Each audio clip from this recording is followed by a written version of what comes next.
गणपती बाप्पा मोरया। आज मित्रांनो आपण जाणार आहोत महाड गणपतीसाठी। वरद विनायक या रूपात हा गणपती सर्वत्र इच्छा आकांक्षा पूर्ण करून आशीर्वाद प्रदान करतो। पुणे मुंबई महामार्गापासून 3 किमी तर खोपोली जवळ आणि पुण्याहून 80 किमी दूर हे मंदिर मुंबईच्या जवळ स्थित आहे।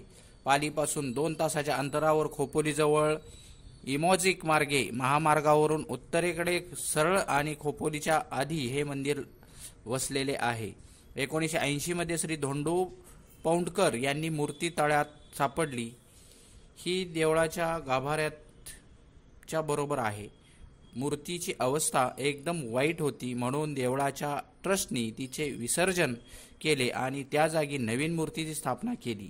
काही लोकांनी यावर हरकत घेतली आणि कोर्टात केस दाखल केली, म्हणून आता येथे आपल्याला 2 मूर्ती दिसतात, एक गाभाऱ्याच्या बाहेर आणि एक गाभाऱ्याच्या आत।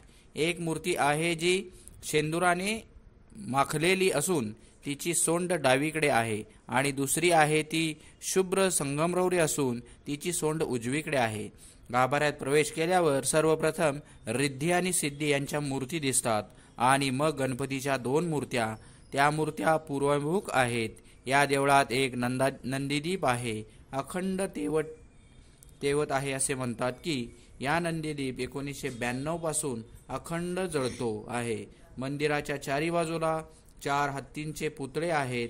मंदिराचा हॉल 80 फूट लांब आणि 80 फूट रुंद असून शिखराची उंची 25 फूट असून ते सोनेरी आहे। शिखरावर नागाची नक्षी आहे। हे एकच असे मंदिर आहे जिथे भक्त मूर्तीच्या जवळ जाऊन स्वतः नैवेद्य दाखवू शकतात। हा गणपती नवसाला पावणारा आहे असे मानतात। इथे येणारे भाविक दुपारी 12 पर्यंत स्वतःच्या हाताने गणपतीची पूजा करू शकतात। दुपारी 12 ते 2 या वेळेत प्रसाद वाटला जातो।